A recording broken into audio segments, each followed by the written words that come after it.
Hi, I'm Cardi, board-certified doctor in internal medicine. I've spent the last 15 years sitting across from patients. Many of you watching this are probably around my parents' age, who ask me some version of the same question. Is there a food that could help lower my blood sugar? I want to answer that honestly today, because you deserve honesty, not a miracle cure. There is no fruit that reverses diabetes. Anyone who tells you that is not being straight with you. Diabetes is a chronic condition, and managing it well takes medication when prescribed, movement, sleep, and yes, smart food choices working together. But here's what I can tell you, based on real research. One fruit in particular has some of the strongest evidence behind it for supporting healthy blood sugar levels as part of that bigger picture. And that fruit is the blackberry. Let me explain why. Blackberries are unusually high in fiber, about 8 grams per cup, which is more than most fruits you'll find in the produce aisle. Fiber slows down how quickly sugar enters your bloodstream after a meal. Instead of a spike, you get a gentler curve.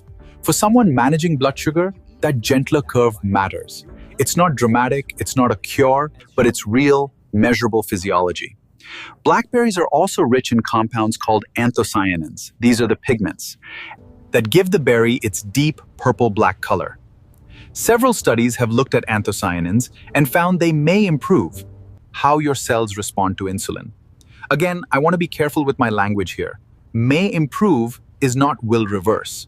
This is supportive, not curative.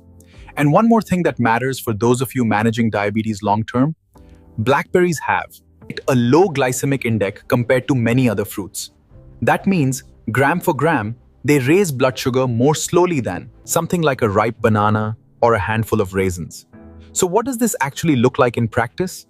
I usually tell my patients, a half cup to 1 cup of fresh or frozen blackberries a few times a week works well as part of a balanced diet.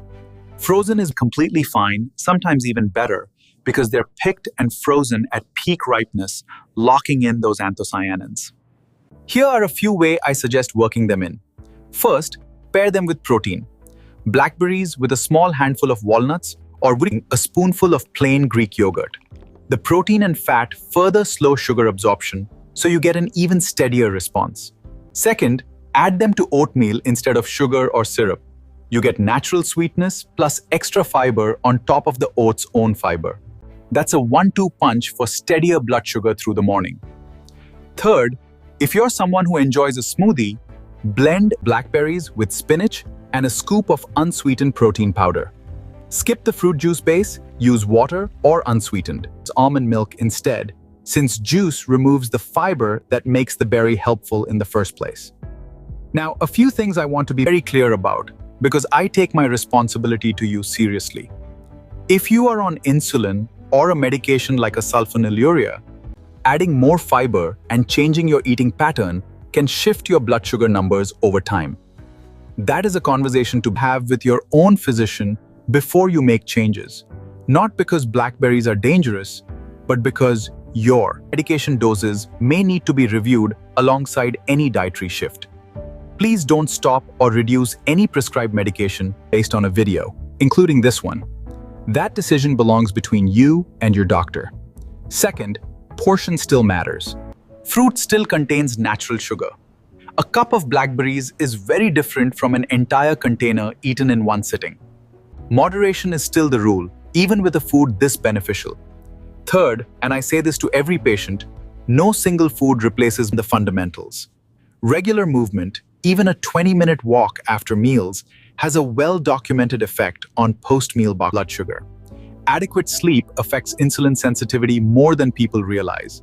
And regular A1C testing with your doctor is how you actually know what's working for your body specifically, because everybody responds a little differently. I bring up blackberries specifically because, of the fruits I recommend to patients, it has some of the best combination, high fiber, low glycemic impact, and researched antioxidant content. But I want you to hear the honest version of this. If you take one thing from this video, let it be this. Small, consistent, evidence-based choices, a daily walk, a cup of blackberries instead of a sugary snack, consistent sleep, and staying on top of your appointments poyers, Those are what actually move the needle over months and years, not a single miracle food. If you found this helpful, I genuinely encourage you to share it with someone in your life managing their blood sugar. Sometimes the simplest information is the hardest to find, buried under exaggerated claims online. And as always, talk to your own doctor before making any changes to your diet or medication, since they know your specific health history in a way I can't from a video. Thank you for spending this time with me today.